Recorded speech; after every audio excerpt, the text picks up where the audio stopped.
अब ठीक हुआ? अब ठीक हुआ? कुछ बच्चे कह रहे हैं ब्लड दिख रहा है, ठीक हो रहा है अभी?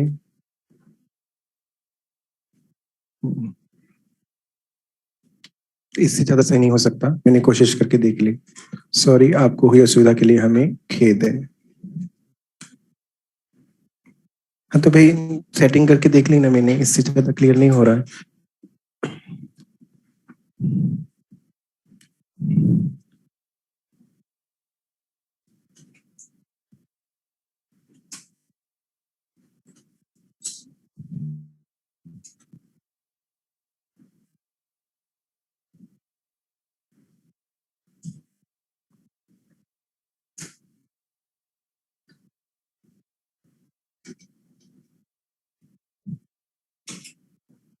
यहाँ रख लो पैर, तुम यहाँ रख लो पैर। इसे फैल के बैठते हैं क्या? कोई बात नहीं। हर बार मुझे पुराने चेहरे जो है कम दिखाई देते हैं, नए चेहरे दिखाई देते हैं इस क्लास में, ऐसा क्यों है? ऐसा ऐसा है क्या? रोटेशन वाइज आते हैं क्या? आज तू मेरा कार्ड ले जा, पंच कर दे, कल मैं तेरा कर दूंगा पंच, ऐसा चल रहा है क्या यहाँ पे? आप देखो सर, इतनी सच्चाई जब आप जानते हो तो सर आप हमारे मुंह से क्यों सुनना चाहते हो, है कि नहीं भाई? चलिए स्टार्ट करते हैं। यहां तक नोट हो गया है, यहां तक नोट हो गया और इसके लिए समय दे दिया जाएगा। यहां तक नोट हो गया है, बहुत ध्यान से सुनेंगे। स्टॉप राइटिंग, तुरंत प्रभाव से लिखना बंद कर दें। किसी बच्चे के हाथ में पेन नहीं होना चाहिए, किसी भी बच्चे के हाथ में पेन नहीं होना चाहिए। सामने देखेंगे, ओ लाला सामने देखो। एक एक बात, ऊपर का बटन बंद करो। क्या दिखा रहे हैं?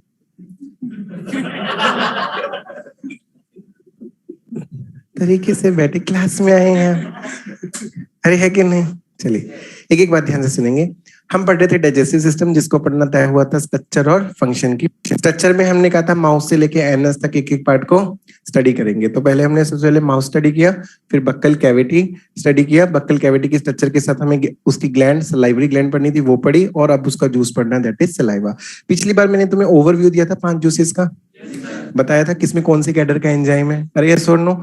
तो सबसे पहला जूस डिस्कस करने जा रहे हैं, दैट इज सलाइवा। और सलाइवा में कौन से कैडर का एंजाइम है? सी, कार्बोहाइड्रेट डाइजेस्टिंग एंजाइम है। और कौन सा है? Salivary alpha amylase. इसी का देसी नाम क्या है? टाइलिन है। और टाइलिन क्या करेगा? स्टार्च को माल्टोज और अल्फा डेक्सिन में तोड़ेगा। मतलब ये क्या करता है? पॉलीसेकेराइड को डाइसेकेराइड में तोड़ता है। क्या इसने कंप्लीट डाइजेशन कर दिया? नहीं, टाइलिन ने इनकम्प्लीट डाइजेशन किया है। टाइलिन को जैसे ही पता लगा कि मैं पहला एंजाइम हूं जो खाने पर एक्ट करने वाला हूं, बक्कल कैविटी में पहला एंजाइम जो खाने पर एक्ट करने वाला हूं, तो इसके भाव बढ़ गए। इसने कहा सर मेरे 4 नखरे अगर उठाओगे तो मैं काम करूंगा, अन्यथा काम नहीं करूंगा। इन 4 नखरों पर क्वेश्चन बार बार आता है। पहला नखरा इसका, सर मैं टाइलिन हूं, अमाइलेज हूं, सर मैं स्टार्च को डाइजेस्ट करता हूं, आलू को डाइजेस्ट करता हूं। लेकिन सर ध्यान दें, मैं कच्चे आलू पे एक्ट नहीं करूंगा, मैं रॉ स्टार्च पे, अनकुक्ड स्टार्च पे एक्ट नहीं करूंगा। आपको आलू उबालना पड़ेगा, पकाना पड़ेगा, राइप करना या फिर कुक्ड करना पड़ेगा, तभी मैं एक्ट करूंगा। तो सर ने ये शर्त भी इसकी मान ली। यही कारण है, इतिहास गवाह है, जब जब हमारे घर में आलू के परांठे बने, हमेशा कच्चे आलू के नहीं बने, उबले हुए आलू के बने, क्योंकि टाइलिन रॉ स्टार्च पे एक्ट ही नहीं करता।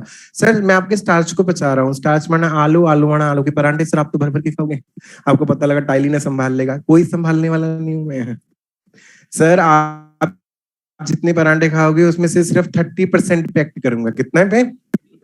30% पे एक्ट करूंगा, वो भी कंप्लीट नहीं करूंगा, इनकम्प्लीट एक्ट करूंगा। अरे यस और नो? तो मैंने सोचा भाई खाना बक्कल कैविटी के बाद नीचे जाएगा, नीचे पैंक्रियाटिक जूस में पैंक्रियाटिक अमाइलेज है, बाकी का स्टार्च वो डाइजेस्ट कर देगा, तो मैंने ये शर्त भी इसकी मान ली। गेटिंग और नॉट? फिर सर मुझे एक्ट करने के लिए क्लोराइड आयन चाहिए, क्या चाहिए? तो क्या हमारे सलाइवा में क्लोराइड आयन है? बिल्कुल है, तो क्लोराइड आयन वाली शर्त भी मान ली। फिर ये वाली शर्त तो सबसे ज्यादा इंपॉर्टेंट है, इस पे तो क्वेश्चन आता ही है, चाहे बायोमोलिक्यूल से आए चाहे डाइजेस्टिव सिस्टम से आ जाए। क्या एमाइलेज या फिर टाइलिन कहता है सर मुझे एक्ट करने के लिए बेसिक मीडियम चाहिए, क्या बेसिक मीडियम चाहिए, तो सर ने ये शर्त भी मान ली। सलाइवा का पीएच कितना है? 6.8 बेसिक, तो ये वाली शर्त भी मान ली गई। यस और नो? नो। अकल के अंदर 6.8 कब से बेसिक हो गया? अच्छा अच्छा, फिजियोलॉजी में गलतियां माफ नहीं होती, समझ रहे हैं? ये थ्योरी कर रहे हो, प्रैक्टिकल करके देखो कभी फिजियोलॉजी में, पता लगे गलतियां कभी माफ नहीं होती फिजियोलॉजी में। समझ रहे हो ना मेरी बात? क्या समझोगे तुम, छोड़ो। 7 रेफरेंस यहाँ पे नहीं है, यहाँ पे रेफरेंस है गैस्ट्रिक जूस। गैस्ट्रिक जूस में HCl होने के कारण उसकी पीएच 1.5 से 2.5 है, उसके कंपेयर में सलाइवा क्या है? बेसिक है। तो यहाँ रेफरेंस हम गैस्ट्रिक जूस को लेते हैं। तो ये बात याद रखना हमेशा कि अमाइलेज हमेशा बेसिक मीडियम में काम करेगा, ये क्वेश्चन बहुत बार आता है। अच्छा, चारों शर्तें इसकी मान ली गई। फिर किसी ने कहा कि सर हर्बीवोरस के सलाइवा में और कार्निवोरस के सलाइवा में टाइलिन नहीं होता, बताओ क्यों नहीं होता? हर्बीवोरस का खाना क्या है? घासफूस। घासफूस मतलब कौन सा कार्बोहाइड्रेट? सेलुलोज, और ये तो स्टार्च पे एक्ट करता है। अच्छा, कार्निवोरस का खाना मांस, मांस माना प्रोटीन, और ये तो कार्बोहाइड्रेट स्टार्च पे एक्ट करता है। इसलिए ईश्वर ने हर्बीवोरस और कार्निवोरस के सलाइवा में टाइलिन एंजाइम नहीं दिया। समझ आया? ये सारी हुई टाइलिन की बातें। फिर छोटी छोटी बातों पे आते हैं। देखो कितने जितने भी डाइजेस्टिव जूस हैं, 5 डाइजेस्टिव जूस हैं, इसका अधिकतर हिस्सा पानी बनाता है। कौन बनाता है? पानी। जैसे सलाइवा और गैस्ट्रिक जूस में 99.5% पानी होता है, जबकि बाइल और पैंक्रियाटिक जूस में 98% वाटर होता है। तो 99.5% पानी है, बाकी चीजें क्या है एक एक करके देखते हैं। सबसे पहले म्यूसिन। देखो खाना बक्कल कैविटी में आया, सलाइवा उसके साथ मिक्स हुआ, अब इस खाने का क्या करना है? गुलेट नाम के छेद में डालना है, मतलब खाने को निगलना है। और निगलने के लिए खाने का चिकना होना बहुत जरूरी है, तभी तो निगला जाएगा ना। तो चिकना कौन सा कंपोनेंट करता है सलाइवा का? फूड को चिकना कौन करता है? सलाइवा का कौन सा कंपोनेंट? म्यूसिन। म्यूसिन एक तरह का ग्लाइकोप्रोटीन है। फिर देखिए लाइसोजाइम के बारे में आप जानते हैं, ये क्या था? एंटीबैक्टीरियल एक्शन है इसका, ये बैक्टीरिया की सेल वॉल को नष्ट कर देता है, तो बैक्टीरिया भी नष्ट हो गया। एंटीसेप्टिक इसका, एंटीबैक्टीरियल इसका नेचर है।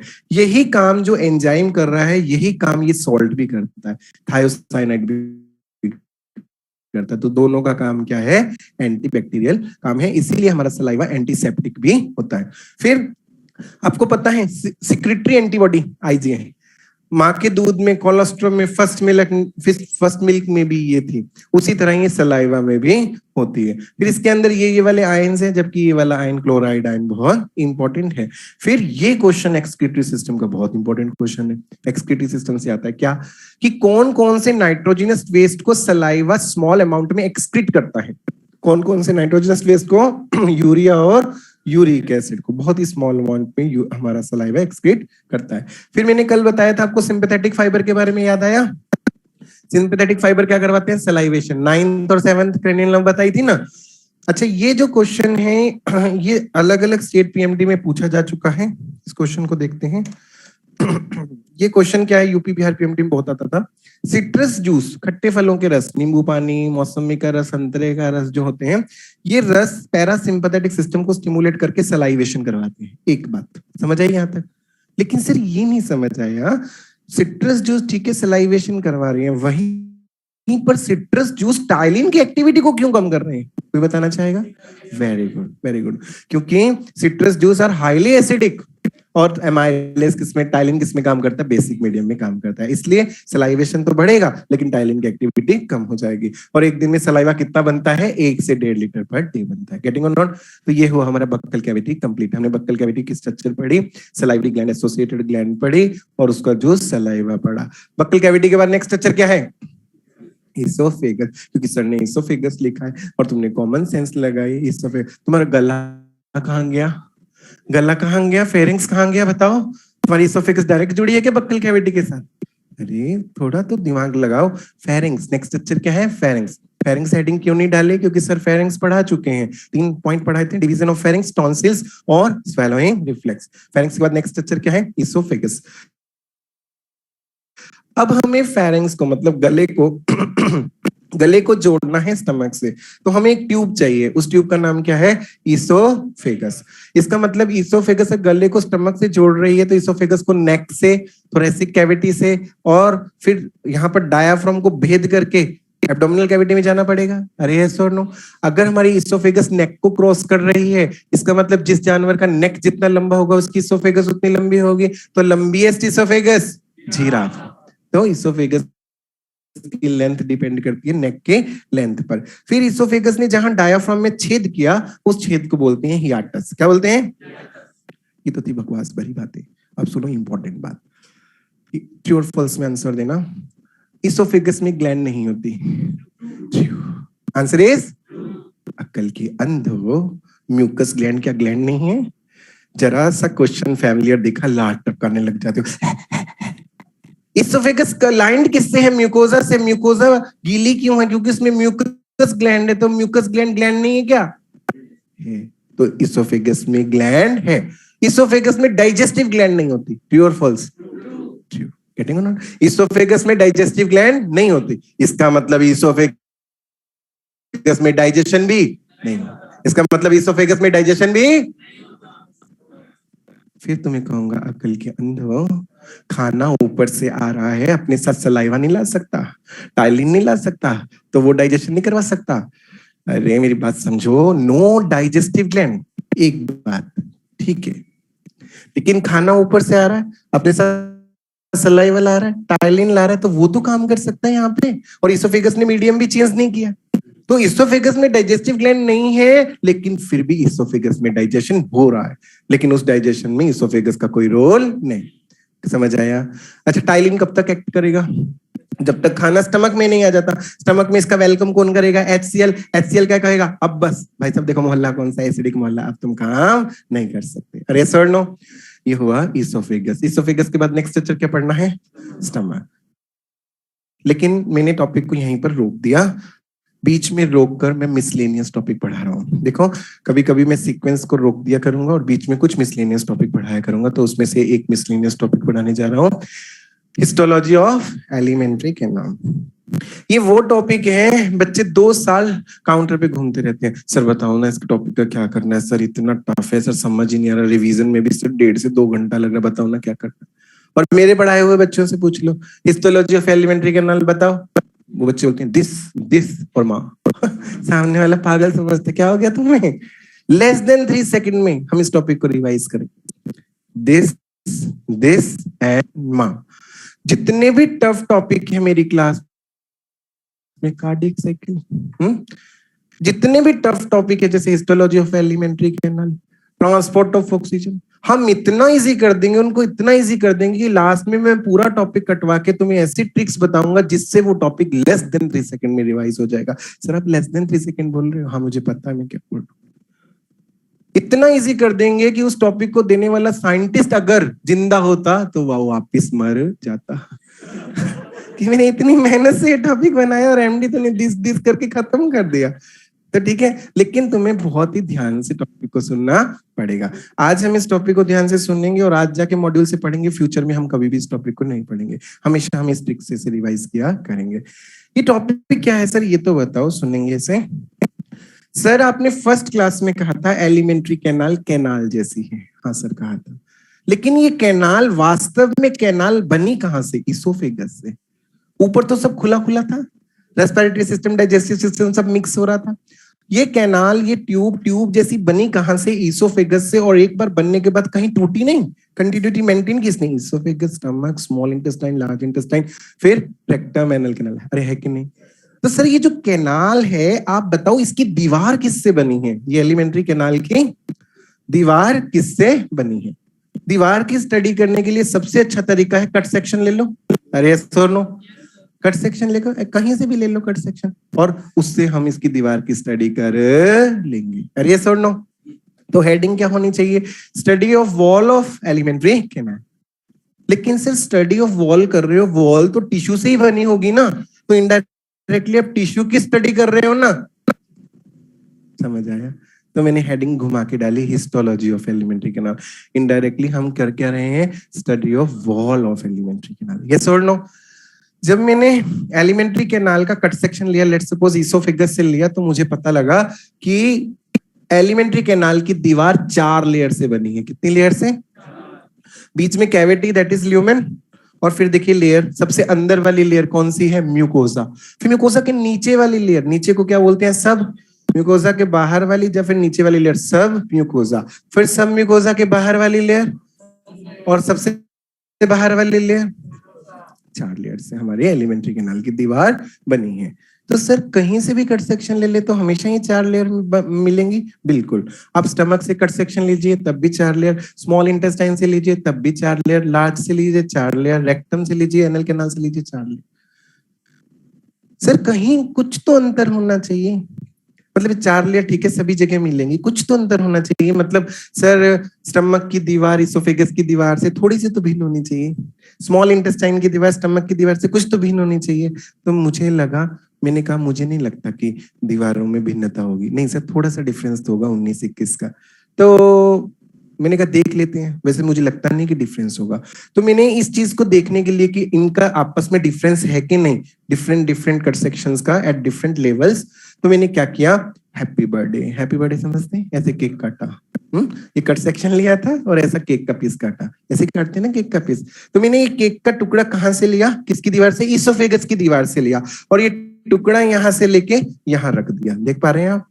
फिर ऐसा ही टुकड़ा मैंने स्टमक की दीवार से लिया और इसके बाजू में रख दिया। ऐसा ही टुकड़ा ड्यूडेनम की दीवार से लिया, बाजू में रख दिया। ऐसा ही टुकड़ा जेजुनम इलियम से लिया और बाजू में रख दिया। जेजुनम इलियम का टुकड़ा बिल्कुल सेम था, इसलिए मैंने एक ही टुकड़ा लिया जो दोनों को रिप्रेजेंट कर रहा। लेकिन सर ये बताने का कष्ट करो, ये आपने टुकड़े पास पास क्यों रखे? कंपैरेटिव स्टडी करने के लिए। अरे बोलो ना भाई, कंपैरेटिव स्टडी करने के लिए। तो मैंने उस व्यक्ति को कहा देखो कहाँ है अंतर, देखो इसोफेगस स्टमक चाहे ड्यूडेनम चाहे जेजुनम इलियम हो, कहीं भी अंतर नहीं है। सबकी आउटर मोस्ट लेयर क्या है? सीरोजा, और सबकी इनर मोस्ट लेयर क्या है? म्यूकोसा, और ये क्या है? ल्यूमेन। अरे यस और नो? हाँ मुझे कुछ एक्स्ट्रा बातें पता लगी, जैसे कि सीरोजा के अंदर जो मसल लेयर थी, सीरोजा के अंदर वाली जो लेयर मसल लेयर थी, उसके 2 पार्ट हैं। अंदर वाली सर्कुलर मसल लेयर, बाहर वाली लॉन्गिट्यूडनल मसल लेयर। मतलब कि मसल लेयर में जो अंदर की मसल के फाइबर होते हैं वो ऐसे गोल गोल अरेंज होते हैं एलिमेंट्री कैनाल के पास, इसलिए उसको बोल दिया सर्कुलर मसल लेयर। जो बाहर वाली मसल लेयर के फाइबर होते हैं उसके कैसे होते हैं? Longitudinal to the alimentary canal, तो उसको क्या बोल दिया? Longitudinal muscle layer. फिर सबम्यूकोजा तुमने पढ़ा है एनिमल टिश्यू में एरियोलर कनेक्टिव टिश्यू की बनी होती है, याद आया? वही ब्लड वेसल, वही नर्व जिसमें सब मिलेगा, ठीक है। फिर उसके अंदर वाली लेयर क्या है? म्यूकोजा।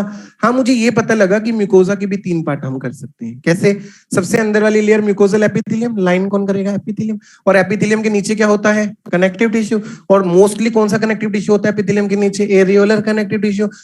तो ये जो मोटी सी एरियोलर कनेक्टिव टिश्यू की लेयर है, मैंने इसको कह दिया लैमिना प्रोप्रिया। क्या कह दिया? और लैमिना प्रोप्रिया के भी बाहर देखिए एक पतली सी मसल की लेयर दिख रही है। अरे यस और नो? लेकिन सर यहाँ भी मसल है मोटी सी और यहाँ पतली सी मसल, सर हम तो कंफ्यूज हो जाएंगे। चलिए आप ऐसा कीजिए, इस मसल लेयर को कह दीजिए म्यूकोजा की मसल लेयर। किसकी? म्यूकोजा के मसल। नाम क्या पड़ गया? म्यूकोजा मस्क्यूलैरिस। गेटिंग और नॉट? लेकिन है तो सेम ना सब में। तो मैंने कहा कहाँ है अंतर? कुछ भी तो अंतर नहीं दिख रहे, सब में ये 4 लेयर एज इट इज मिल रही हैं। तो उस व्यक्ति ने कहा सर अगर आपको अंतर नहीं दिख रहे हैं तो मैं आपकी मदद करता हूं, आपको सारे अंतर इस लाइन के अलोंग मिलेंगे। 4 अंतर, लगभग कितने अंतर? 4 अंतर इस लाइन के अलोंग मिलेंगे। याद आया वो ट्रिक? दिस है ना।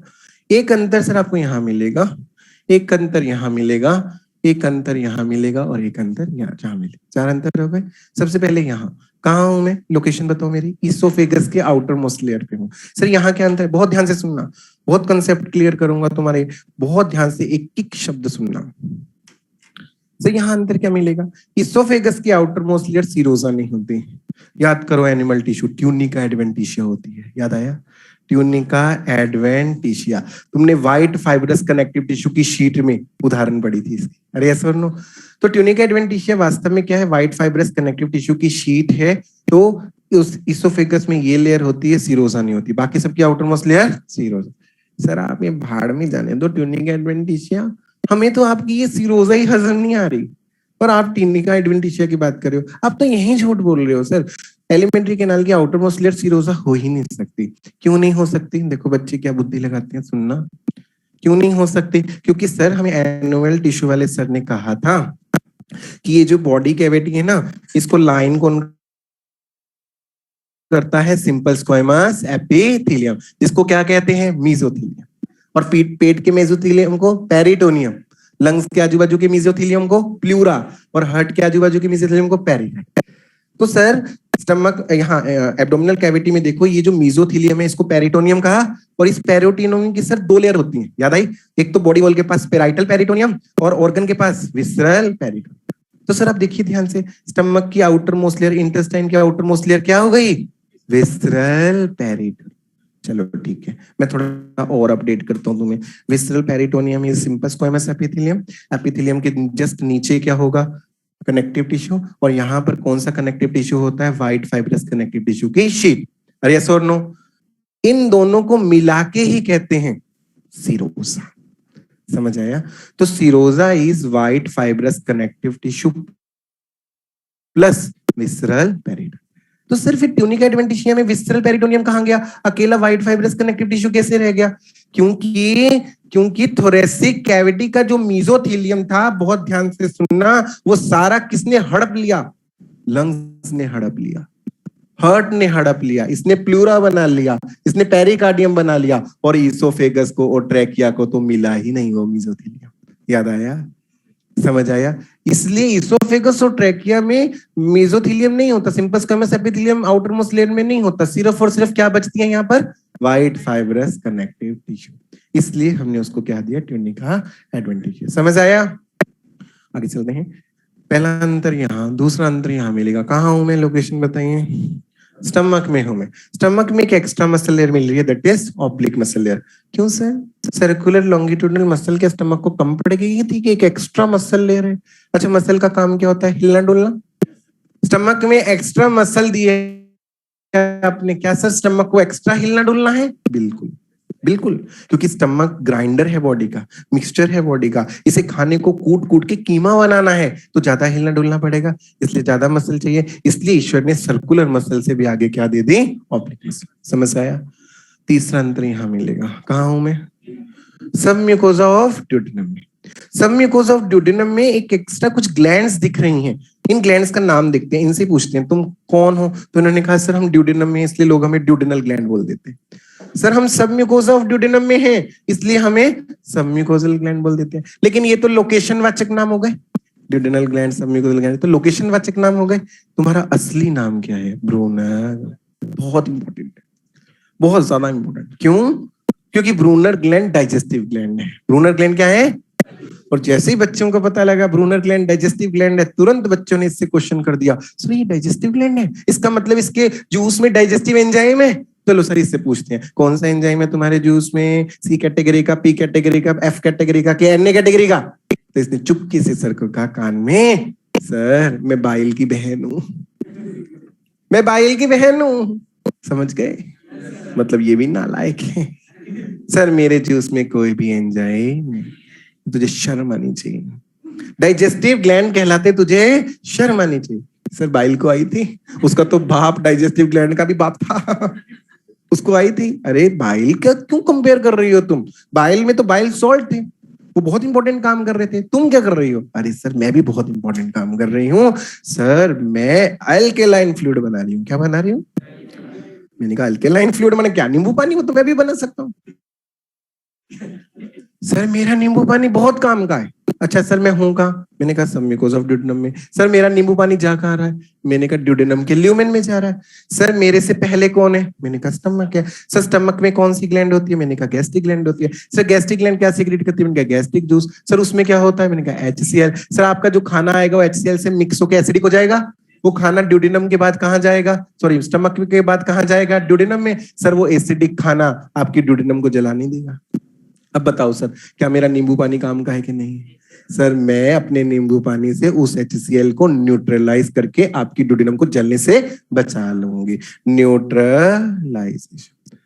तो इसलिए इसने सर को ब्लैकमेल किया। क्या बोल रही है? जला दूंगा ड्यूडेनम तेरी, जला दूंगा ड्यूडेनम तेरी। तो मुझे उपाधि दो डाइजेस्टिव ग्लैंड की, इसलिए इसको डाइजेस्टिव ग्लैंड की उपाधि दी गई। बार बार क्वेश्चन आता है, ब्रूनर ग्लैंड का सीक्रेशन बताइए। नॉन एंजाइमेटिक एल्केलाइन फ्लूइड, और काम क्या है इसका? न्यूट्रलाइजेशन। दूसरा क्वेश्चन इसके एनिमल टिश्यू से आता है, फोटो देख के बताइए ये यूनिसेलुलर ग्लैंड है कि मल्टी सेलुलर? Multi cellular. किसने यूनिसेलुलर बोला? आंखें खोले, कितने सारे सेल दिख रहे हैं तुम्हें? मल्टी सेलुलर है। गेटिंग और नॉट? तो दोनों पॉइंट समझ आए? Multi cellular. उसके बाद ये तो हो गया तीसरा अंतर। चौथा अंतर कहाँ मिलने वाला था? यहाँ पर। मैं कहाँ हूँ? लोकेशन बताइए। लैमिना प्रोप्रिया ऑफ जेजुनम और इली। अरे यस और नो? डिजीज टॉपिक पे चलते हैं, वो ध्यान से सुनना। मैंने तुम्हें बताया था, अगर दुश्मन को घुसपैठ करनी हो तो सबसे सहज रास्ता है खाने के साथ, हवा के साथ आ जाए। और खाने के साथ जो दुश्मन आया था उसने देखा फेरिंक्स में बहुत अच्छी जगह है ग्रो करने के लिए, तो फेरिंक्स में ग्रो कर रहा था और यहाँ से अंदर घुस रहा था बॉडी में, तो घुसपैठ हो रही थी फेरिंक्स के थ्रू। तो हमने फेरिंक्स को बॉर्डर घोषित कर दिया था, जहां से घुसपैठ होती है एक बॉर्डर, और वहां पर सैनिक तैनात किए थे, लिम्फोइड टिश्यू, लिम्फोसाइट, टॉन्सिल, ताकि घुसपैठ को रोका जा सके। अच्छा, खाना फेरिंक्स के बाद कहाँ जाएगा? इसोफेगस में। लो, खाना इसोफेगस में आ गया। इसके बाद कहाँ जाएगा? स्टमक, फिर ड्यूडेनम, फिर। तो खाना तो पूरी एलिमेंट्री कैनाल में जा रहा है कि? और उसके साथ बैक्टीरिया, वायरस, पैथोजन भी पूरी एलिमेंट्री कैनाल से पास होंगे। तो वो कहीं से भी म्यूकोजा के थ्रू बॉडी में घुस सकते हैं। अरे सर नो, कहीं से भी वो म्यूकोजा के थ्रू वो पैथोजन बॉडी में घुस सकते हैं। तो क्या मैं कह दूं म्यूकोजा के थ्रू घुसपैठ हो रही है? तो क्या मैं म्यूकोजा को बॉर्डर घोषित कर दूं? और अगर म्यूकोजा को बॉर्डर घोषित कर दिया तो यहाँ सैनिक तैनात किए जाएंगे। तो क्या तुम्हें सैनिक दिख गए? क्या तुम्हें रेड रेड लिम्फोसाइट्स दिख गए? क्या ये लिम्फोइड टिश्यू दिख गया? अरे यस और नो? अरे दिख तो तुम्हें बहुत पहले गया था, ये बहुत पहले दिख गया था। ये यही तो है, पढ़ो ना, mucosa associated lymphoid tissue, mucosa associated lymphoid tissue. और ये क्वेश्चन था जो डिजीज के एनसीईआरटी से आता था कि मैक्सिमम लिम्फोइड टिश्यू का लोड, मैक्सिमम लिम्फोइड टिश्यू कौन बनाता है? 50% माल्ट। अब तुम्हें समझा क्यों? क्योंकि जहां जहां म्यूकोजा वहां वहां माल्ट। म्यूकोजा तो पूरी एलिमेंट्री कैनाल में है, म्यूकोजा तो पूरी रेस्पिरेटरी सिस्टम में है, म्यूकोजा तो पूरी रिप्रोडक्टिव सिस्टम में है। तो जहां जहां म्यूकोजा वहां वहां माल्ट, इसलिए इसने मैक्सिमम लोड बनाया 50% ऑफ द लिम्फोइड टिश्यू। जानने दो ना सर ये बातें, आप तो अपनी बात करो। आपने कहा था यहाँ अंतर मिलेगा, क्या अंतर है? समझ गया? बाकी सभी जगह का माल्ट कैसा है? बिखरा हुआ है, डिफ्यूज्ड है। यहाँ का माल्ट कैसा है? पैच की फॉर्म में है, ग्रुप की फॉर्म में है, और इसका नाम भी तुमने डिजीज चैप्टर में सुना है, पेयर पैचेस, इंटेस्टाइनल टॉन्सिल।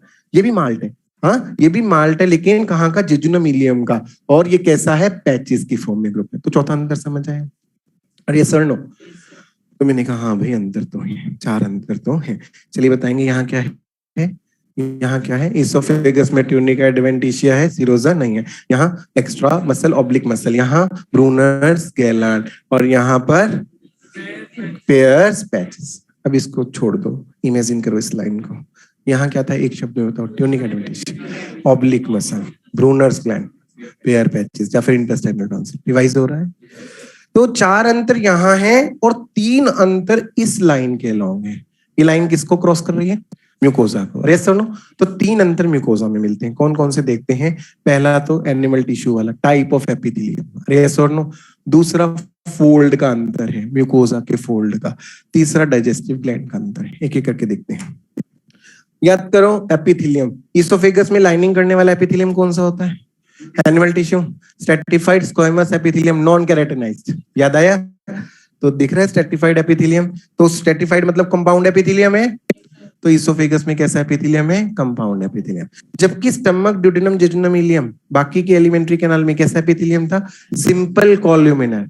हाँ, सिंपल कॉल्यूमिनर भी वेरी करता था, यहाँ ग्लैंडुलर वाला, यहाँ ग्लैंडुलर प्लस ब्रश बॉर्डर वाला। याद आया? लेकिन है तो सिंपल कॉल्यूमिनर है ना, तो बाकी सभी जगह कैसा एपिथेलियम है? Simple epithelium. और यहाँ कैसा है? कंपाउंड। तो पहला अंतर समझ आया? टाइप ऑफ एपिथेलियम में भिन्नता है। दूसरी भिन्नता है फोल्ड में, म्यूकोजा के फोल्ड में। इसोफेगस में कोई भी म्यूकोजा के फोल्ड नहीं है। और स्टमक की दीवार में देखिए, क्या ये फिंगर लाइक म्यूकोजा के फोल्ड दिख रहे हैं? इन्हें क्या कहते हैं? र्यूगे। क्या कहते हैं? र्यूगे। चलिए र्यूगे की बात करते हैं, सुनिए ध्यान से। ये स्टमक है छोटा सा, इसमें खाना आ रहा है, स्टमक का साइज बढ़ता जाएगा, डिस्टेंड होता जाएगा, ये इतना हो गया। क्यों ये डिस्टेंड क्यों हो पा रहा है? इसमें कौन सा गुण है? ये क्यों फैल पा रहा है? कौन सा गुण है इसमें? कौन सा गुण है? स्ट्रेचिंग का। कौन सा गुण है? इलास्टिसिटी का इसमें गुण है। तुम्हारा सर, अगर इसमें कॉमन सेंस लगा रहे हो ना, तो लगाओ तो पूरी लगाओ ना। अगर इसमें स्ट्रेचिंग का गुण होता तो इसमें भी ट्रांजिशनल एपिथेलियम होता, यूरोथेलियम होता, यूरिनरी ब्लैडर की तरह। इसमें भी इंटरडिजिटेशन जंक्शन होते हैं। अरे ये सुनो, इसका मतलब ये स्ट्रेचिंग नहीं है, ये कुछ और है। क्या है? ध्यान से सुनना। स्टमक वास्तव में बड़ा है, उसे ईश्वर ने छोटा करके रखा है।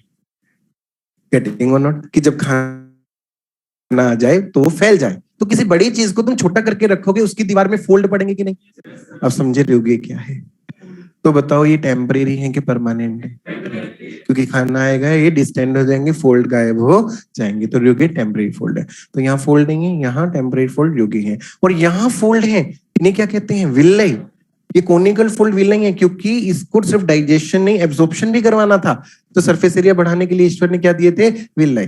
हालांकि विल्लाई कोनिकल है, लेकिन इसकी और इसकी विल्लाई में अंतर है। इसकी विल्लाई छोटी है और ब्लंट है, इसकी विल्लाई लंबी है और तीखी है। कोई भी नहीं पूछता, बस ये पूछता कि विल्लाई है। यहाँ पर, यहाँ परमानेंट फोल्ड विल्लाई, यहाँ टेम्परेरी फोल्ड र्यूगे, और यहाँ फोल्ड नहीं है। तीसरा अंतर क्या है? डाइजेस्टिव ग्लैंड का। क्या इसोफेगस में डाइजेस्टिव ग्लैंड थी?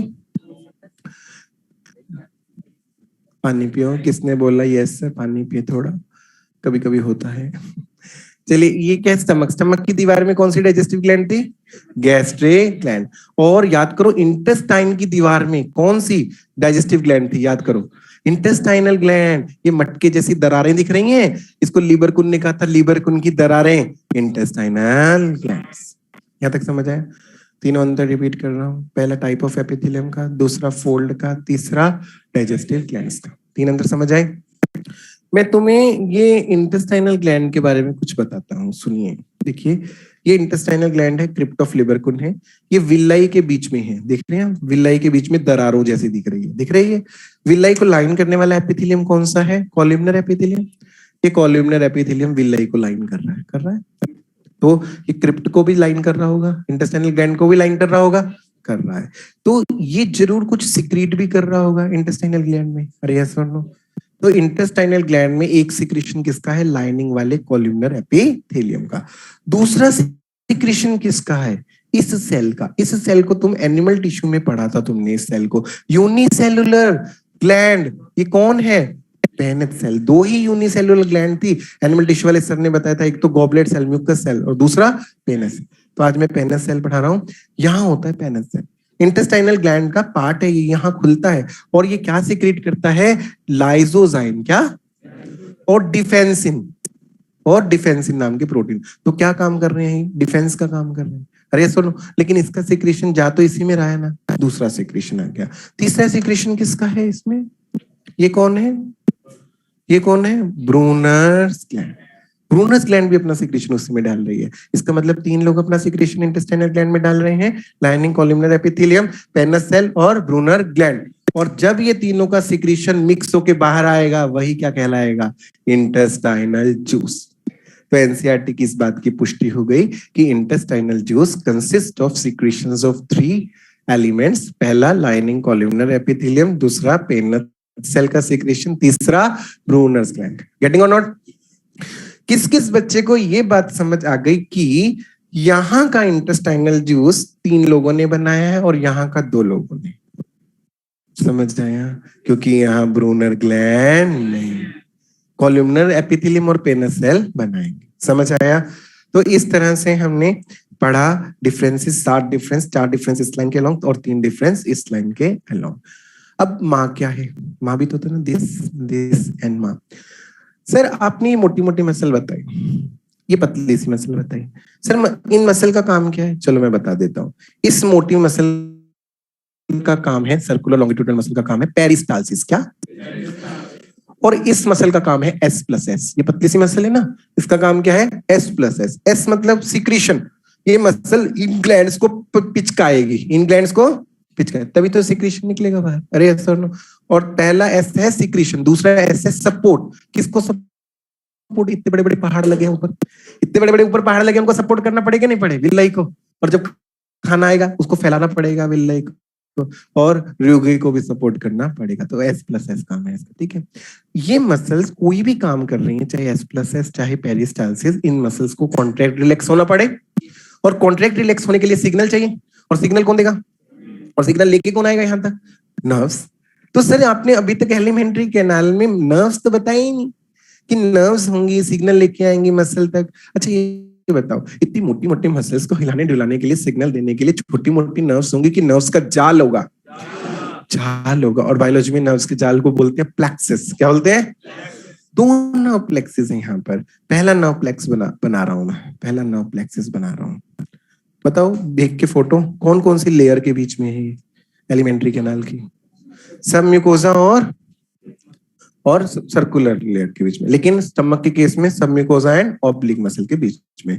इस नर्व प्लेक्सिस का नाम है मीजनर नर्व प्लेक्सिस। क्या? मीजनर नर्व प्लेक्सिस, ठीक है। इसका एम याद रखो, क्या याद रखो? एम। दूसरा नर्व प्लेक्सिस देखो, किस किस लेयर के बीच में है, किस किस लेयर, कौन कौन सी लेयर के बीच में है, ठीक है। और इसका नाम है और बैचिस। क्या? और बैचिस नर्व प्लेक्सिस। इसका ए याद रखो। क्यों सर आप एम और ए क्यों याद करवा रही हो? यही तो है माँ, माँ। ट्रिक समझे? क्यों सर आपने ट्रिक को आम क्यों नहीं बनाया, ए एम क्यों नहीं बनाया? क्योंकि याद रखने के लिए ऊपर वाला एम है, नीचे वाला ए है। गेटिंग और नॉट? हालांकि और बैचिस नर्व प्लेक्सिस का एक और नाम होता है माइंट्रिक नर्व प्लेक्सिस, तुम्हारे मॉड्यूल में लिखा है, लेकिन उस नाम को याद नहीं करेंगे क्योंकि हमारी ट्रिक खराब हो जाएगी, है कि नहीं? तो आज घर पे जाके इस टॉपिक को पूरा पढ़ना है, फ्यूचर में कभी पूरा नहीं पढ़ना। याद क्या रखना है? दिस, दिस एंड मा। इस टॉपिक को रिवीजन करने का ये सबसे अच्छा तरीका है। नोट करेंगे इसे। पहले मैं इस फोटो को मिटाने वाला हूँ दोनों को, तो इसमें कुछ भी नोट करने वाला हो तो कर लो। किस मिटाऊंगा?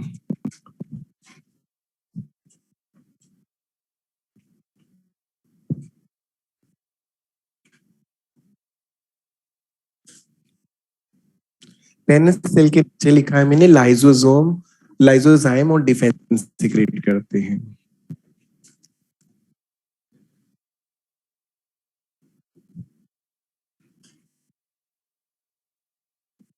हाँ बेटे।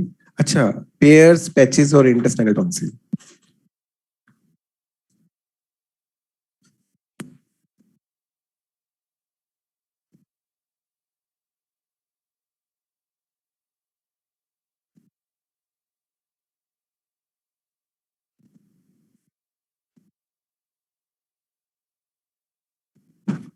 मिटा दो इसे।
तुम नोट क्यों नहीं कर रहे हो?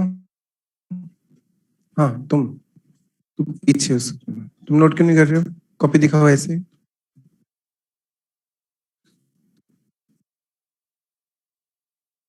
ये नोट किया तुमने? कोई बच्चा ऐसा ना हो जो सर के नियमों का पालन ना करे, उसे क्लास से बाहर भेज दिया जाएगा बाइज्जत। हाँ मतलब ऐसा नहीं है कि मैं डांट के भेजूंगा उसे प्यार से बाहर चाहिए। पनिशमेंट भी मेरी क्लास में बहुत प्यार से मिलती है। बच्चे हंसते हंसते बाहर जाते हैं। सर क्या हुआ, हम बाहर जा रहे हैं, क्यों? तो कोई बात नहीं, वो नहीं है आज। वो बच्चा जो बूंदी का था वो यहाँ बैठ के पढ़ता था, मेरे से पुराना पढ़ा हुआ बच्चा नहीं है ना आज वो। मुझे पता है, दोपहर को दिखा था वो मेरे घर के आसपास, उधर ही रहता है ना, मेरी कुनाड़ी में, मेरी कॉलोनी के सामने ही कॉलोनी में उसका घर है। तो मुझे दिखा था वो आज क्रिकेट एकेडमी में जा रहा था, वो बाजू में मेरे घर की क्रिकेट एकेडमी चलती है। हाँ मुझे नाम नहीं पता उसका। हाँ तो ये कुन्हाड़ी ही तो है। हाँ सॉरी मैं, हाँ, ये नहर वाली साहब। हाँ हाँ हाँ हाँ। तो तुम भी लोकल लाइट हो, तुम भी खेलने जाते हो? तो इतनी उधर से तुम कैसे चले गए? तुम्हारा तो एरिया ये वाला है, तुम सड़क के उस पर क्या करने गए? तुम कहाँ से हो? हाँ तो अभी तक पढ़ने आया ना मैं। हाँ घर लेके तो फिर जब पढ़ने चला था मैं घर को रेंट पर। अच्छा तो घर कौन से एरिया में लिया है? अरे तो मैं पार्श्वनाथ में तो रहता हूँ नालायक। पार्श्वनाथ कौन सा? पार्श्वनाथपुरम? अच्छा आगे उसमें रेजिडेंसी में लिया है। अच्छा तुमने, मैं पार्श्वनाथपुरम में रहता हूँ। हाँ हाँ हाँ समझ गया मैं, रोड के सीधा बिल्कुल सुनसान है ना।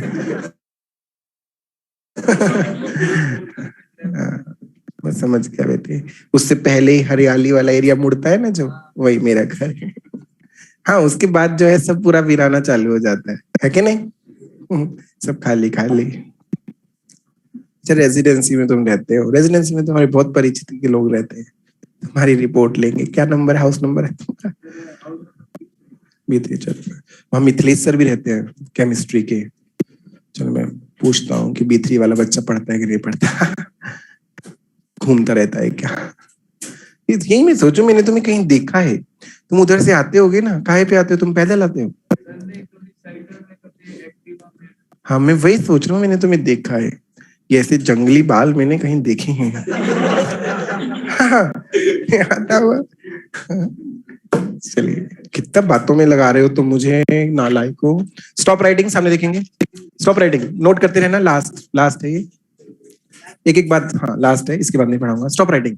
कितना इसने मेरे 6 मिनट नष्ट कर दिए तूने। कितना बातों में लगाया इसने। एक एक बात बहुत ध्यान से सुनिएगा। देखिए अब वापस आते हैं, तो मिसलेनियस टॉपिक था, वापस आते हैं। हमने क्या पढ़ा अभी? इसोफेगस पढ़ा। इसोफेगस के नेक्स्ट स्ट्रक्चर क्या पढ़नी है? स्टमक।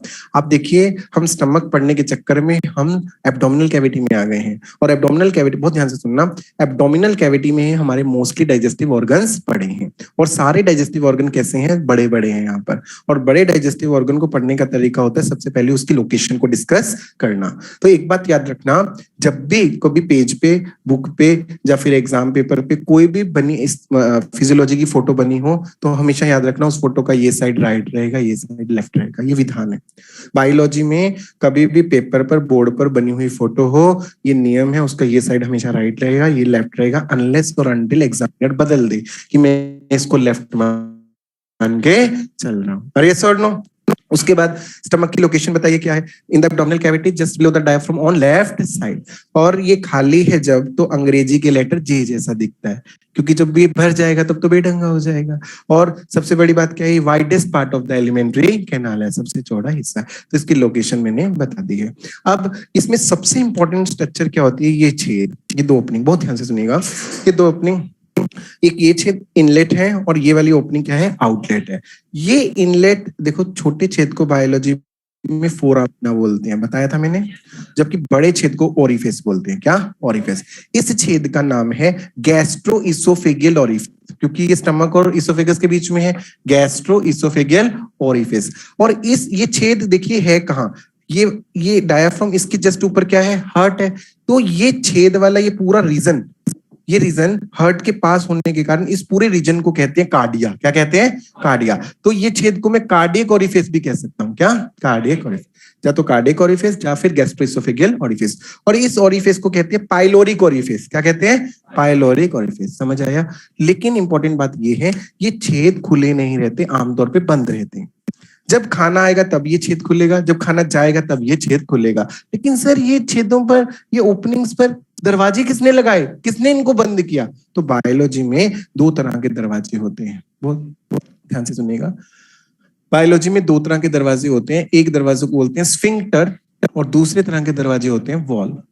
स्फिंक्टर टाइप के दरवाजों में क्या होता है, ओपनिंग छेद के आसपास की सर्कुलर मसल ही विकसित हो जाती है। देखिए यहाँ की सर्कुलर मसल, यहाँ की सर्कुलर, क्योंकि दीवार में सर्कुलर मसल तो होगी ना भाई, तो यहाँ की सर्कुलर मसल ही विकसित हो जाती है और इतनी विकसित हो जाती है कि आमतौर पे कॉन्ट्रैक्टेड रहना चालू कर देती है। और जब सिग्नल आएगा उस मसल को रिलैक्स होने का, तब वो रिलैक्स हो जाएगी और उस ओपनिंग को खोल देगी। तो एक तरह से दरवाजे का ही काम कर रही है। अरे यस और नो? तो इस तरह के मस्कुलर दरवाजे, इस तरह के फंक्शनल दरवाजे कहलाते हैं स्फिंक्टर। क्या कहलाते हैं? स्फिंक्टर। और इस तरह के दरवाजे मिलते हैं डाइजेस्टिव सिस्टम में मोस्टली। Getting it? और दूसरे तरह के दरवाजे होते हैं छेद पर एक्चुअल में दरवाजे लगे हुए हैं। देखिए जैसे ये छेद है, इस छेद पे एक्चुअल में दरवाजा लगा हुआ है, हाँ, पल्ले वाला दरवाजा। देखिए छेद, इस पे पल्ले वाले दरवाजे लगे, खुल गए, ये बंद हो गया। पल्ले वाले दरवाजे लगे हुए हैं, पल्लों को बोलते हैं कस्प। क्या बोलते हैं? कस्प। कस्प वाले दरवाजे लगे हैं और इन दरवाजों को बोलते हैं वॉल्व। क्या बोलते हैं? और इस तरह के दरवाजे देखने को मिलते हैं सर्कुलेटरी सिस्टम में। तो डाइजेस्टिव सिस्टम पढ़ रहे हैं तो कौन से दरवाजे होंगे? स्फिंक्टर। तो देखिए कार्डियक ओरिफिस पर या फिर गैस्ट्रोइसोफेगियल ओरिफिस पर गैस्ट्रोइसोफेगियल स्फिंक्टर, या फिर कार्डियक स्फिंक्टर। पाइलोरिक ओरिफिस पर पाइलोरिक स्फिंक्टर। ये एनसीईआरटी का डाटा है।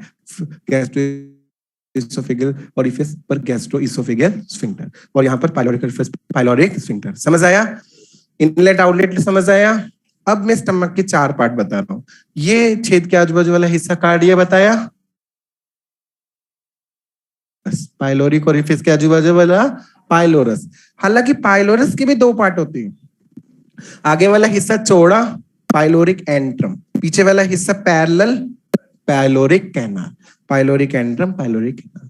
तो ये दो हिस्से समझ आए, कार्डिया और पाइलोरस। फिर इस छेद के ऊपर वाला हिस्सा जिसमें हवा भरी रहती है, फंडस। गेटिंग और नॉट? और फिर मेजर हिस्सा क्या है? कार्डिया, फंडस, बॉडी और पाइलोरस। समझ आया? फिर इसकी दो गोलाइयां हैं, ग्रेटर कर्वेचर और लेसर कर्वेचर। यहां तक समझ आया? स्टमक की आउटर मोस्ट लेयर क्या थी बताएंगे? सिरोजा, या फिर कह दो विसरल पेरिटोनियम। अरे यस और नो? अब ग्रेटर कर्वेचर की जो सिरोजा होती है वो इस तरह से लटक जाती है, लटकन बनाती है। ग्रेटर कर्वेचर के सिरोजा इस तरह से लटक जाती है, लटकन बनाती है, इस तरह से नीचे आती है और फिर ऊपर चली जाती है। तो इस तरह से एक लटकन बना ली, पर्दा बना लिया, इस पर्दे को तुम पकड़ के हिला डुला भी सकते हो। अरे यस और नो?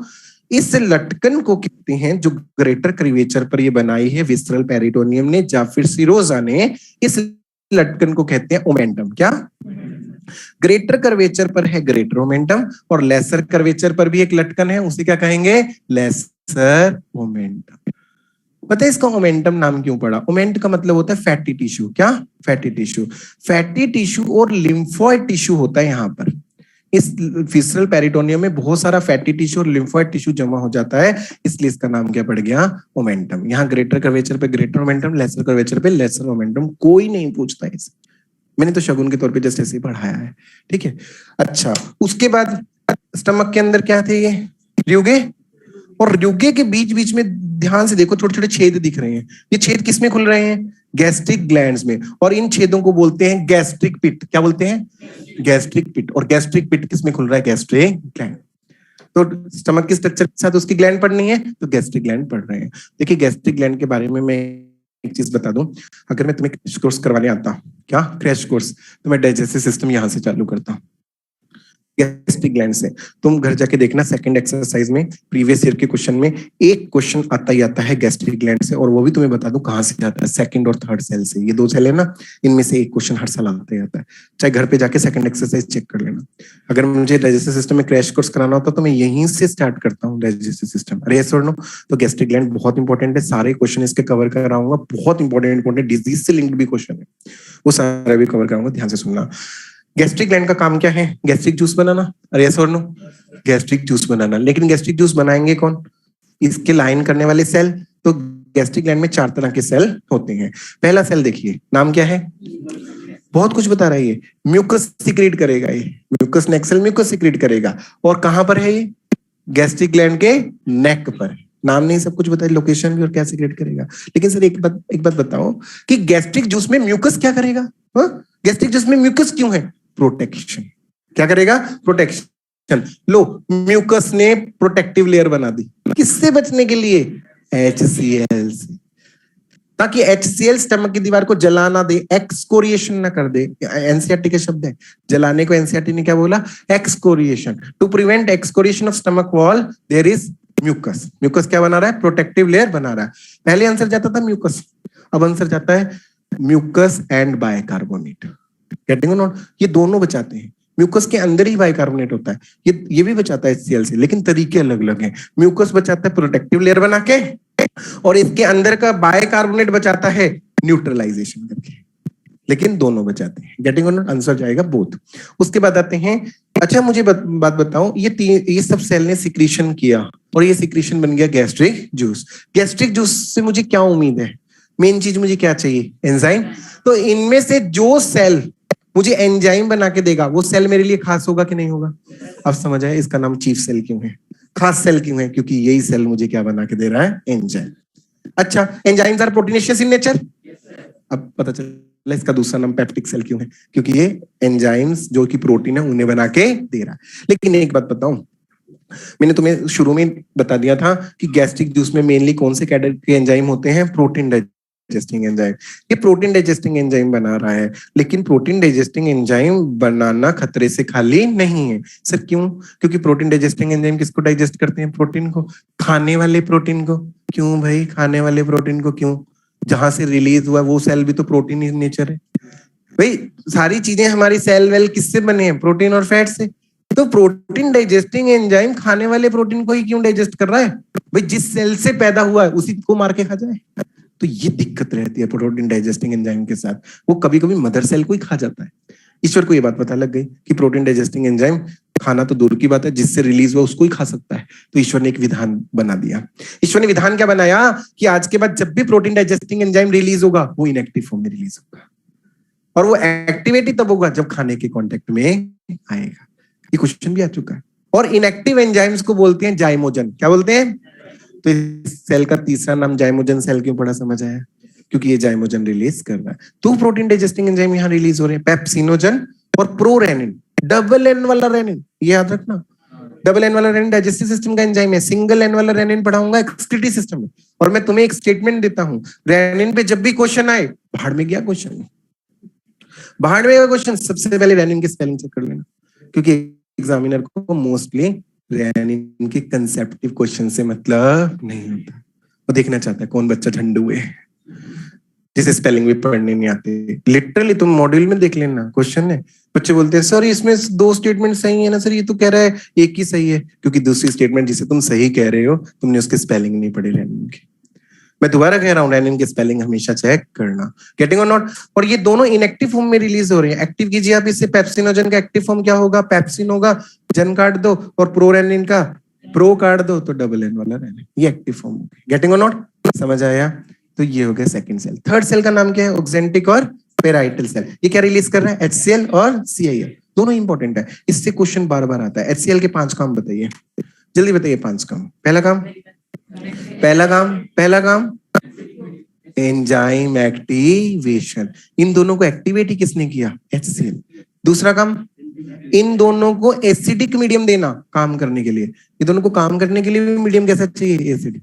पहला काम इनको एक्टिवेट करना, इंपॉर्टेंट काम। दूसरा इनको एसिडिक मीडियम देना। तीसरा काम टाइलिन के काम को रोकना। अब बस मोहल्ला एसिडिक है, चौथा काम डिजीज चैप्टर फिजियोलॉजिकल बैरियर, याद आया है ना, पैथोजन को खत्म करना। पांचवा काम, अगर कोई हार्ड चीज तुमने खा ली उसको गला के सॉफ्ट करना, क्योंकि ये स्ट्रॉन्ग एसिड है।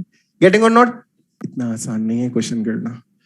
पहले ये काम दिए होते थे, ऑप्शन आता था all of the above, all of the above tick कर देते थे। अब 3 साल से all of the above option ही नहीं आ रहा, अब चेक कर लेना घर जाके मॉड्यूल में, सारे फंक्शन लिखे होते हैं। तो क्या टिक करेंगे, क्या टिक करेंगे? तो सबसे इंपॉर्टेंट काम है एक्टिवेशन ऑफ एंजाइम। आजकल मोर इंपोर्टेंट का जमाना है, ऑल ऑफ द अबव वाला जमाना गया।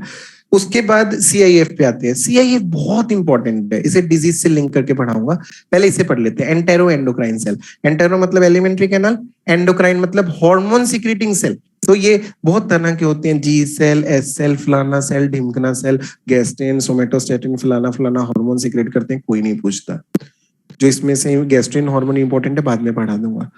गेटिंग और नॉट? लेकिन एक बात बताओ, ये हार्मोन सिक्रेटिंग सेल है तो अपने हार्मोन इधर सिक्रेट करेगा कि इधर?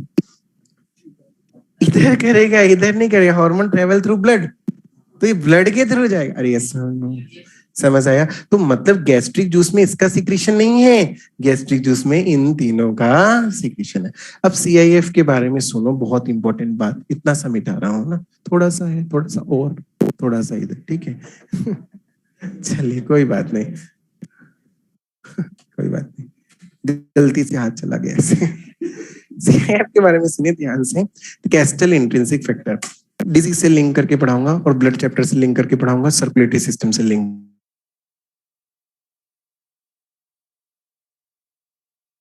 इसको कौन नहीं जानता विटामिन बी 12 को? क्यों सर विटामिन बी 12 को आप इतना हाईलाइट क्यों कर रहे हो? विटामिन बी 12 का केमिकल नाम होता है सायनोकोबाल्मिन। क्या? कोबाल्मिन, क्योंकि इसके केमिकल फॉर्मूला में कोबाल्ट होता है। और आजकल ऑप्शन में विटामिन बी 12 नहीं लिखा होता, कोबाल्मिन ही लिखा होता है। तो समझ लेना कि विटामिन बी 12 की बात हो रही है। देखो, विटामिन बी 12, आयरन और फोलिक एसिड, ये तीनों बहुत जरूरी हैं। किसके लिए तीनों बहुत जरूरी हैं? कि ये आरबीसी की मैच्योरेशन के लिए बहुत जरूरी है। किसके? आरबीसी की मैच्योरेशन। अगर आरबीसी को इन तीनों में से कोई भी एक चीज भी ना मिली, तब भी आरबीसी इमेच्योर रह जाएगी। क्या रह जाएगी? इमेच्योर रह जाएगी। अगर बी 12 नहीं मिला तो इमेच्योर आरबीसी साइज में बड़ी बड़ी हो जाती है। अगर आयरन या फिर फोलिक एसिड नहीं मिला तो इमेच्योर आरबीसी साइज में छोटी हो जाती है। तो बड़ी आरबीसी को क्या मैं मैक्रोसाइटिक आरबीसी कह दूं? क्या मैं मेगैलोब्लास्टिक आरबीसी कह दूं? बहुत ध्यान से सुनना, अरे सुनो। और छोटी आरबीसी को क्या मैं माइक्रोसाइटिक आरबीसी कह दूं? कह सकता हूं। गेटिंग और नॉट? लेकिन सर इन आरबीसी का क्या होगा फिर? ये इमेच्योर आरबीसी साइज में बड़ी और छोटी है, इन आरबीसी को फोड़ दिया जाएगा। क्यों सर, क्यों? क्योंकि बॉडी, बहुत ध्यान से सुनना, बहुत ध्यान से, क्योंकि बॉडी का एक नियम है, बॉडी आरबीसी को कहती है औकात में रहे। बॉडी आरबीसी को क्या कहती है? औकात में रहे। मतलब अगर तूने अपनी size, shape, haemoglobin, enzyme, plasma membrane किसी भी कंपोनेंट के साथ छेड़छाड़ की, तो ऐसी छिड़ी हुई आरबीसी को हम अपनी बॉडी में रखेंगे नहीं। ऐसी आरबीसी को, छिड़ी हुई आरबीसी को हम फुड़वा देंगे। किससे फुड़वा देंगे? लीवर के कफ्फर सेल से, स्प्लीन के रेटिकुलोसाइट से, लेकिन मेनली किससे? लीवर के कफ्फर सेल से। ये दोनों ब्लड प्यूरिफायर कहलाते हैं, लीवर के कफ्फर सेल और स्प्लीन के रेटिकुलोसाइट। तो बॉडी की कंडीशन है कि आरबीसी के साथ किसी भी तरह की छेड़छाड़ नहीं होनी चाहिए। अब तुम्हें समझ आया? तुमने डिजीज चैप्टर में सिकल सेल एनीमिया पढ़ा, अरे आरबीसी सिकल्ड हो गई, समझ आया। लेकिन अनीमिया क्यों हो रहा है? क्योंकि आरबीसी की शेप छिड़ गई, उस आरबीसी को फोड़ दिया जाएगा, आरबीसी कम तो अनीमिया। अब तुम्हें समझ आया हीमोफीलिया में, थैलेसेमिया में अनीमिया क्यों हुआ? क्योंकि हीमोग्लोबिन के साथ छेड़छाड़ हुई। अब तुम्हें समझ आया G6PD डेफिशिएंसी में अनीमिया क्यों हुआ? क्योंकि एंजाइम के साथ छेड़छाड़ हुई। तो किसी भी तरह की छेड़छाड़ अगर आरबीसी के साथ होगी, ऐसी आरबीसी को जीने का अधिकार नहीं है, उसे फोड़ दिया जाएगा, आरबीसी कम हो जाएगी तो अनीमिया हो जाएगा। तो क्या इनकी कमी से भी अनीमिया होने वाला है? इसकी कमी से मेगैलोब्लास्टिक या फिर मैक्रोसाइटिक अनीमिया, और इसकी कमी से माइक्रोसाइटिक अनीमिया। अरे सुनो, लेकिन सर आप B 12 नहीं पढ़ा रहे थे, आप सीआईएफ पढ़ाने वाले थे। हाँ तो मैं बता रहा हूँ ना, B 12 एब्जॉर्ब कहां से होता है? इलियम से। और इलियम से B 12 को एब्जॉर्ब होने के लिए सीआईएफ चाहिए। क्या चाहिए? सीआईएफ। और सीआईएफ कौन देगा? गैस्ट्रिक ग्लैंड का ऑक्सेंटिक और पेराइटल सेल देगा। अरे यस और नो? तो पहले विटामिन B 12 यहां आएगा, और यहां के किससे जुड़ेगा? सीआईएफ से जुड़ेगा स्टमक में, और फिर ये दोनों का कॉम्प्लेक्स जाएगा इलियम के पास और यहां से एब्जॉर्ब हो जाएगा। अरे यस और no? Auto immune disorder, auto immune disorder याद आया? मेरी बिल्ली मुझे म्याऊं, मेरा कुत्ता मुझे भाऊ। ऑटोइम्यून डिसऑर्डर पता है ना, मेरी बॉडी के इम्यून सिस्टम, डिजीज पढ़ा है ना भाई, मेरी बॉडी के इम्यून सिस्टम ने खुद अपने प्रति ही ऑटो एंटीबॉडीज बना दी। लो, ऑटो एंटीबॉडीज बन गई किसके प्रति? ऑक्जेंटिक सेल के प्रति बन गई। ऑक्जेंटिक सेल को डिस्ट्रक्शन हो गया, डिस्ट्रक्शन के लिए शब्द यूज होता है परनीशियस। क्या? परनीशियस। अरे यस और नो? अब अगर ऑक्जेंटिक सेल डिस्ट्रॉय हो गए तो कैस्टल इंट्रिंसिक फैक्टर नहीं बनेगा, ये कॉम्प्लेक्स नहीं बनेगा, B12 एब्जॉर्ब नहीं हो पाएगा, B12 की कमी हो जाएगी तो मेगालोब्लास्टिक एनीमिया हो जाएगा। अरे यस और नो? क्या मैं मेगालोब्लास्टिक एनीमिया को परनीशियस एनीमिया कह सकता हूं? यही तो था वो ऑटो इम्यून डिसऑर्डर। हालांकि ऑक्जेंटिक सेल और भी कारणों से डिस्ट्रॉय हो सकता है, और भी कारणों से, लेकिन मेन कारण क्या रहता है? Auto immune. हाँ, ऑटो इम्यून एंटीबॉडीज इसको डिस्ट्रॉय करती हैं। तो B12 से आने वाले सारे क्वेश्चन हो जाएंगे, परनीशियस एनीमिया से आने वाले सारे क्वेश्चन हो जाएंगे, और इन तीनों से, मिनरल और विटामिन से आने वाले क्वेश्चन हो जाएंगे। गेटिंग और नॉट? एक क्वेश्चन तुम देखना आएगा ही आएगा इस पार्ट से, CIF से, जो मैंने पूरा तुम्हें डाटा बताया। गेटिंग और नॉट? नोट करेंगे इसे। अब देखो, स्टमक पढ़ लिया, उसकी ग्लैंड गैस्ट्रिक ग्लैंड, कल क्या पढ़ेंगे? Gastric juice. नोट करेंगे इसे। क्या नोट करें मतलब? अरे तू नालायक हो क्या? लाइन याद नहीं है क्या तुम्हें? और ये वाली चीजें क्या थी? पूरा नहीं कर सकते इसे? सेम सेम ही तो था। अरे कैसी बातें हो भाई, कैसी बातें कर रहे हो तुम? बताओ। जीवन में वैसे तो हम बहुत CID बन के घूमते हैं, छोटी सी चीज से पूरी चीज पता लगा लेते हैं। हॉस्टल वाले ने कहा था इस दिन ये सब्जी बनाएगा, नहीं बनाई मतलब बेईमानी कर रहा है ये। मतलब छोटी छोटी चीजों में हम कितनी दिमाग लगा लेते हैं, और यहाँ देखो दिमाग लगाना ही नहीं चाहते हैं, मास्टर पे डोल रहे हैं सारी चीजें। बताइए, ऐसा भी होता है क्या? अब अगर मैं मान लू यहाँ पे लिख दूं फिल इन ब्लैंक्स, तो क्या करोगे? मैं बोल दूं लो बच्चों क्वेश्चन फिल इन ब्लैंक्स, रिक्त स्थानों को भरिए। तब भी तो नोट करना ही पड़ेगा ना दिमाग लगा के, है कि नहीं? गैस्ट्रिक ग्लैंड में थर्ड क्या है? थर्ड क्या है? ऑक्जेंटिक और पेराइटल सेल है। CIF फुल फॉर्म रिपीट कर दीजिए। कैस्टल इंट्रिंसिक फैक्टर, घर जाके अदिति बेटे आप मॉड्यूल भी पढ़ेंगे ना, तो उसमें लिखा होगा। Reticulocyte and Kupffer cell are known as, ये तो मैक्रोफेजिस हैं, है ना? तुमने एनिमल टिश्यू में पढ़ा होगा। अगर म्यूकस का लेयर रहता है देन HCl सिक्रीट कैसे होता है? HCl कभी भी HCl की फॉर्म में सिक्रीट नहीं होता है। H आयन अलग होता है, क्लोराइड आयन अलग सिक्रीट होता है, और वो जाके स्टमक में बनते हैं, मतलब ल्यूमेन के अंदर स्टमक के HCl बनता है। HCl अगर खुद तुम वैसे भी दिमाग लगाओ, अभेरल बच्चे तुम दिमाग लगाओ, अगर HCl as it is secrete होता इस सेल से, तो पहले इसी सेल को जला देता, पहले इसी सेल को जला देता जिससे सिक्रीट हो रहा है वो। तो ये चीजें सारी मैं MBBS के लिए छोड़ रहा हूँ, वहां भी तो पढ़ोगे ना, तो खाली बैठोगे वहां तुम, है कि नहीं?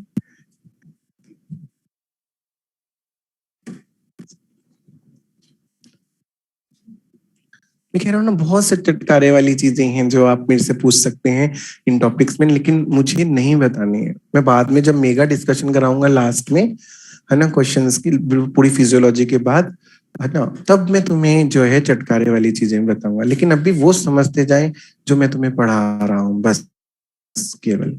क्योंकि अभी लर्निंग के साथ साथ हमारा एम है एग्जाम क्लियर करना। मेरी बात समझ रहे हो? देखो कैसे शेर जैसी उबासी ले रहा है। क्या चल रहा है ये? शर्म नहीं चाहिए हमें, छोटी मोटी उबासी भी नहीं।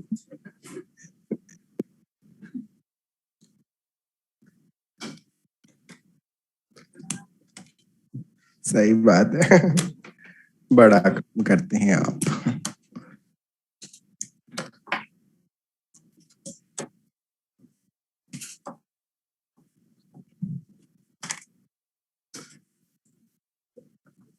किसके बच्चे का नोट हो गया है?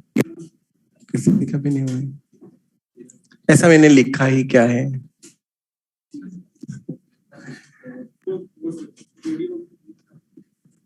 क्या? किसको? ऐसा क्यों तुम इतने डिप डिप में जा रहे हो? नालायक लड़के, कुछ भी तो नहीं है। मॉड्यूल में है ना, मॉड्यूल खोलो ना सामने, देखो ना। अरे इंपॉर्टेंट चीजें तो अभी भी, ये देखो 3 ये रही और लाइन कुछ भी तो नहीं मिटा, कैसे तुम भारी दुख में चले गए हो। देखो इधर, ये देखो हो गया पूरा फोटो, ये ऐसे, ये ऐसे।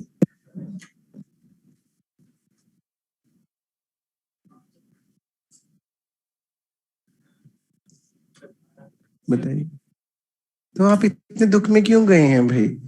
मैं कह रहा हूं ना, वैसे भी देखो आप 1.5 स्लाइड पढ़ी है क्लास में, हमने 1.5 स्लाइड पढ़ी है। जो बच्चा रोज का काम रोज कर रहा है, घर जाके जो भी अधूरा रह गया मिल जाएगा उसे। 2 दिन से भी तो ऐसा हो रहा है, पहली बार थोड़ा छूटा है। 2 क्लास का एक्सपीरियंस है ना तुम्हें, तो घर जाके पूरा हो रहा है कि नहीं हो रहा? तो फिर क्यों इतना भारी गम में दुख में जा रहे हैं आप?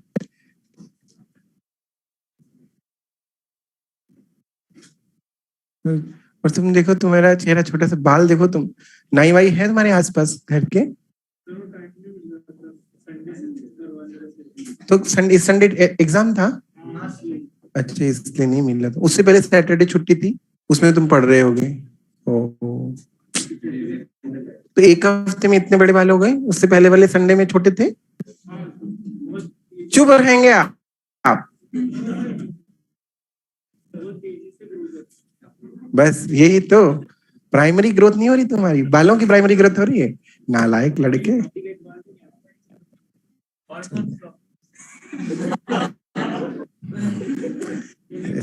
ऐसा नहीं है, ऐसा नहीं है। सर दुआ करेंगे कि आपके बाल आ जाएं जल्दी से, दाढ़ी की। हाँ चलिए, कोई बात नहीं। देखिए, कोई दुख सुना रहा हो अपना, आपको सुन लेना चाहिए, क्योंकि आप डॉक्टर हैं। कई कई बार आपके पास दवा नहीं होती उसकी बीमारी की, आप दुआ तो कर सकते हैं। तो इसलिए सुनना जरूर चाहिए आपको। कोई भी पेशेंट आए, आपको बहुत अच्छे से सुनना चाहिए उसे। एक केस मुझे याद आ रहा है। हमारा हमारे एक सर थे, वो हमेशा हमको सिखाते थे कि कोई भी पेशेंट आए, कोई बुजुर्ग पेशेंट आए, तो बहुत भारी दुख में होता है, तो आपके पास चाहे इलाज ना हो, आप पूरा सुन लो उसे। तो उन्होंने ज्ञान दिया हमारे बैचमेट को। तो बैचमेट जो था हमारा बैठा ईएनटी में।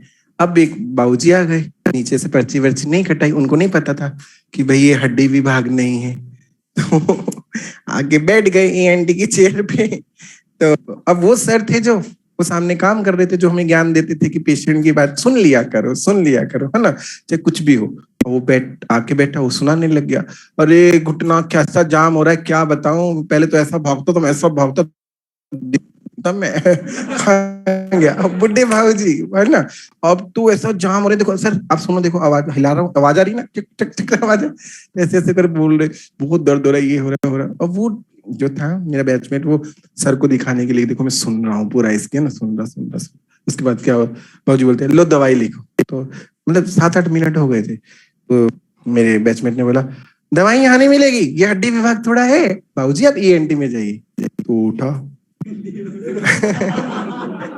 मराठी में उसने गाली दी, पूरा फैमिली चार्ट कवर कर दिया उसने उस गाली में। और पूरी पेडिग्री आ गई, पूरी पेडिग्री, सच्ची में मुझे ही उस गाली को सुलझाने के लिए 2 दिन लगे थे। पूरा पेडिग्री चार्ट था उसमें, है ना। बोले को जब पागल है, बोले कब से सुनाई, मैं सुना रहा हूँ इसको दिक्कत हो रही है, बता ही नहीं रहा कि हड्डी का विभाग नहीं है। तो गाड़ी देके गया, उसके बाद वो सर आए, बोले अब तू मेरे को तरफ देख रहा होगा कि मेरे कारण तुझे डांट पड़ी। अरे अक्ल के अंधे, मैंने कहा सुन लिया करो, लेकिन अपने विभाग का। तुम्हारा विभाग ही नहीं है। तो ऐसे भी मतलब कॉमन सेंस जहाँ लगानी चाहिए बच्चे वहां नहीं लगाते। समझ में? तो बहुत ऐसे मजेदार केस आते हैं मेडिकल कॉलेज में। चलिए, समझ आया आज का लेक्चर? मैं दोबारा कह रहा हूँ, ना ऑनलाइन ना ऑफलाइन डाउट क्रिएट करें बिल्कुल भी, मेरे पे भरोसा रखें, सारी चीजें मैं कवर करवा दूंगा, सिर्फ उल्टा सोचे, उल्टा नहीं। गेटिंग और नॉट? तो रोज का काम रोज करने के लिए नारा लगाएंगे कि आप तैयार हैं? जो बैच नारा अच्छे से लगाता है, एमडी उसे अच्छे से पढ़ाता है। अरे यस और नो? चलिए, रोज का काम, रोज का काम, रोज का काम। Thank you class. देखो ऑनलाइन वाले बच्चे भी लगा रहे हैं नारा।